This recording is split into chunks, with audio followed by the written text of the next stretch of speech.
छात्रों, आज विद्यालय से एक बार फिर से मैं निधि श्रीवास्तव संस्कृत की इस कक्षा में आपका स्वागत करती हूँ।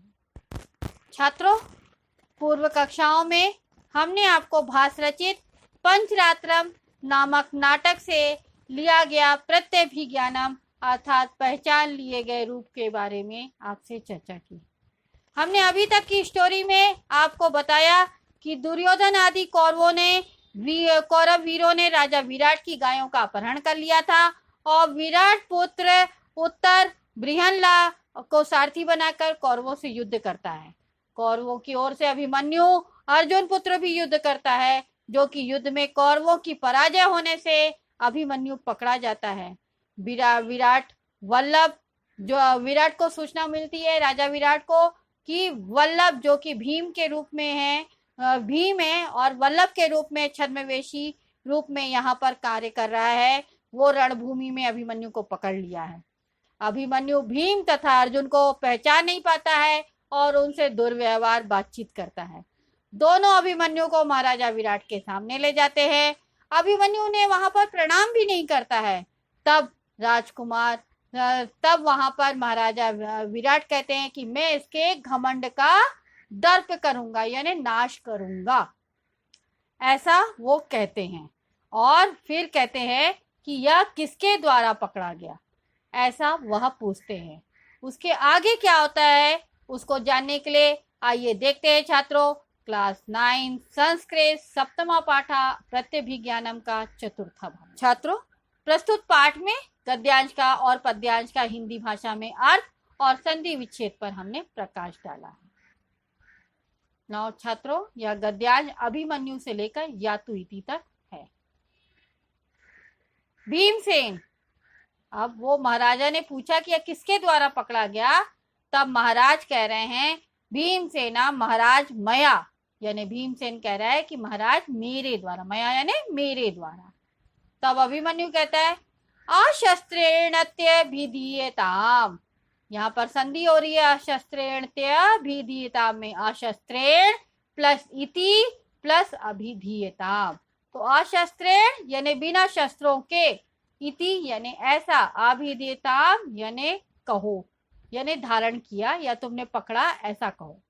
तो वो क्या कह रहा है अशस्त्रेणत्य भिधीयताम यानी शस्त्रहीन के द्वारा ऐसा कहो। मैंने ये नहीं कहो कि मैं पकड़ा या मेरे द्वारा पकड़ा गया, ये बोलो कि मैं शस्त्रहीन था और मेरे द्वारा पकड़ा गया। भीमसेन शांतम पापम यानी उसको चुप करने के लिए कह रहा है। शांतम पापम यानी शांत रहो पापी। धनुस्तु, धनुस्तु यानी संधि हो रही है, धनुस्तु यानी धनु प्लस तु, दुर्बलई यानी दुर्बलों के द्वारा, कमजोरों के द्वारा, एव यानी ही, गृह्यते यानी थामा जाता है या लिया जाता है।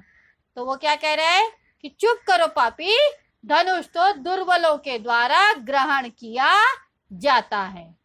मम तू यानी मेरी तो, भुजो ए प्रहरणम यानी मेरी तो भुजा ही प्रहार है, एक मुक्का मारेगी तो गिर जाओगे, ऐसा वो बोलता है कि धनुष तो कायरो लोग, दुर्बल लोग, कमजोर लोग लेते हैं, मेरी तो केवल भुजाएं ही काफी हैं, भुजाएं ही मेरा प्रहरणम यानी हथियार है, ऐसा भीमसेन बोलता है।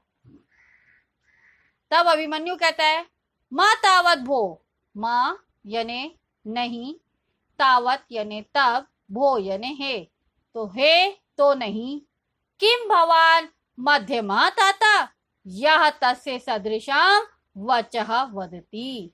अब वो कह रहा है ऐसा नहीं बोलो, तो नहीं बोलो, हे ऐसा, हे तो ऐसा नहीं करो। किम भवान, किम यानी क्या, भवान यानी आप, मध्यमा ताता यानी बीच वाले पिताजी हैं, यह यानी जो, तस्य यानी उनके समान, सदृशम यानी समान, वचः यानी वचन, बोलते हो, वदति यानी बोलते हो। तो वो अभी उनको पहचानने की कोशिश कर रहा है, क्योंकि उसने बोला कि मेरी तो खाली भुजाएं ही हथियार है, तो ऐसा केवल भीम ही कहते थे, तो इसलिए वो कह रहा है कि हे तो नहीं, क्या आप मेरे मध्यम पिता हैं जो उनके समान वचन को बोलते हो। तब भगवान यानी राजन जो हैं, राजा, वो कहते हैं भगवान पुत्र को अयम मध्यमो नाम, को अयम संधि हो रही है, को यानी कौन, अयम यानी यह, तो कह प्लस अयम यहाँ पर संधि हो रही है को अयम की। तो कह यानी कौन, अयम यानी यह मध्यमो नाम। तो कह रहा है राजन कि पुत्र कौन है यह मध्यम नाम वाला।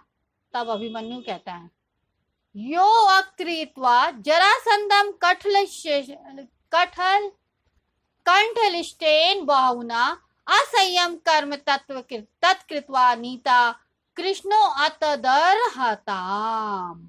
यानी वो क्या कह रहा है, यो अक्त्रयित्वा जरासंधम कंठश्लिष्टेन बाहुना असंयम कर्म तत्कृत्वा नीता कृष्णो अतदर्हताम। कृष्णो अतर्दहाम में संधि हो रही है कृष्णा प्लस अदर ताम। अदह तो अदह नहीं बोलेंगे, अदर हताम ऐसे बोलेंगे। ठीक है छात्रों, तो आपको मालूम है श्लोक का हमको अन्वय करना होता है, और अन्वय करने के लिए निम्न बातों को ध्यान में रखना है कि कर्ता कर्म क्रिया और उनके विशेषण को अन्य विभक्तियों के साथ में एक पंक्ति में नियोजन करना है। तो अन्वय देखिए छात्रों, कंठश्लिष्टेन बाहुना जरासंधम योक्त्र इत्वा तत् असंयम कर्म कृत्वा भीमेन कृष्णा अतर्द हताम नीतः।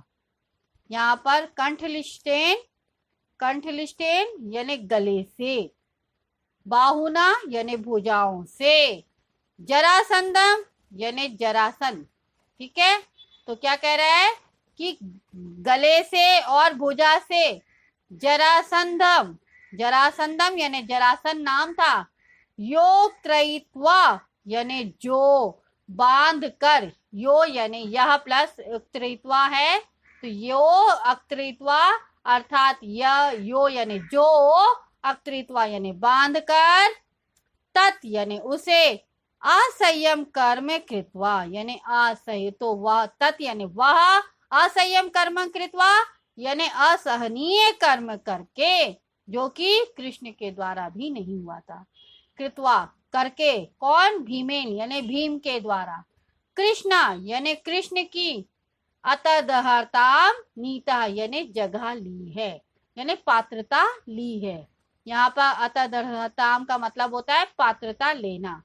तो वो क्या कह रहा है कि गले से और भुजाओं से बांधकर वह असहनीय कर्म करके, यानी कौन किया, भीम के द्वारा किया गया, कि जरासंध को मारा गया, जो कि कृष्ण को मारना था, क्योंकि कृष्ण उसको मारना चाहते थे, परंतु ये भीम ने किया।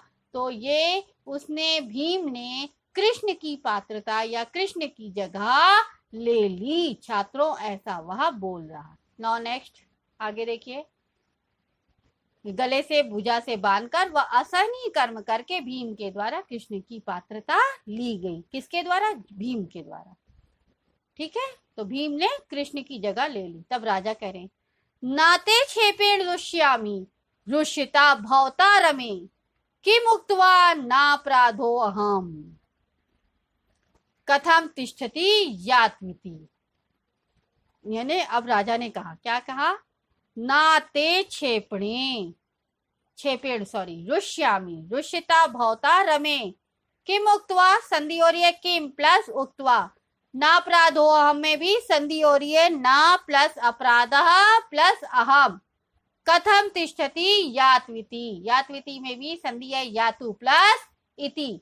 तब छात्रों आपको मालूम है कि श्लोक का हमको अन्वय करना होता है, और अन्वय करने के लिए निम्न बातों को ध्यान में रखना है। कर्ता कर्म क्रिया और इनके विशेषण को अन्य विभक्तियों के साथ में एक पंक्ति में नियोजन करना। तो छात्रों अन्वय देखिए, रुषिता भवता रमे ते छेपेण न रुष्यामि किम उक्त्वा अहम न अपराध कथम भवान तिष्ठति यातु इति। यानी रुषिता भवता रमे, रुषिता यानी क्रोधित होना, गुस्सा होना, सॉरी, रुषिता भवता रमे, भवता यानी आपके द्वारा, रुषिता यानी क्रोधित, रमे यानी खुश होना, प्रसन्न होना। तो आपके द्वारा क्रोधित मैं प्रसन्न होता हूं। राजा ने क्या कहा, आपका गुस्सा करने से मेरे को खुशी हो रही है। तो रुषिता भवता रमे अर्थात आपके द्वारा क्रोधित करने से मैं प्रसन्न हूं। ते क्षेपेण न रुष्यामि। ते यानी तुम्हारी, क्षेपेण यानी निंदा से, यानी आक्षेप करने से, आक्षेप करने के द्वारा या निंदा करने के द्वारा, ना यानी नहीं, रुष्यामि यानी क्रोधित होता हूँ। तो तुम्हारे आक्षेप करने से मैं क्रोधित नहीं होता हूँ, गुस्सा नहीं करता हूँ। यानी तुम निंदा करते रहो, मुझे बहुत मजा आ रहा है, तुम्हारे निंदा करने से मैं गुस्सा नहीं होता हूँ। किम उक्त्वा, क्या कहकर, अहम यानी मैं, न अपराधा यानी अपराध मुक्त, न प्लस अपराधा यानी नहीं अपराध, तो बिना अपराध वाले को क्या कहेंगे, अपराध मुक्त। तो क्या कहकर मैं अपराध मुक्त, कथम यानी कैसे, भवान यानी आपको, तिष्ठति यानी ठहराऊं, यातु इति यानी या जाते हो। तो क्या कहकर मैं तुम्हें अपराध मुक्त कैसे कहूं, या तो ठहरते हो या फिर जाते हो। ऐसा वह राजा उससे कह रहे हैं कि क्या कहकर मैं तुम्हें अपराध से मुक्त करूं, या तो आप ठहरते हो या जाते हो, ऐसा उसने कहा। देखिए, आपके द्वारा क्रोधित मैं प्रसन्न होता हूं, तुम्हारी निंदा से क्रोधित नहीं होता हूं। क्या कहकर मैं अपराध मुक्त हूं, कैसे आप ठहरते हो या जाते हो, ऐसा उसने बोला। तो छात्रों, यह गद्यांश यहाँ पर समाप्त होता है। अगर आपको आज के इस गद्यांश में कोई भी डाउट है तो आप आश विद्यालय के ऐप्स को लाइक करके क्वेरी में जाकर अपना डाउट पूछ सकते हो। मैं आपका जवाब जल्द से जल्द दूंगी। तब तक के लिए धन्यवाद छात्रों। नमो नमः।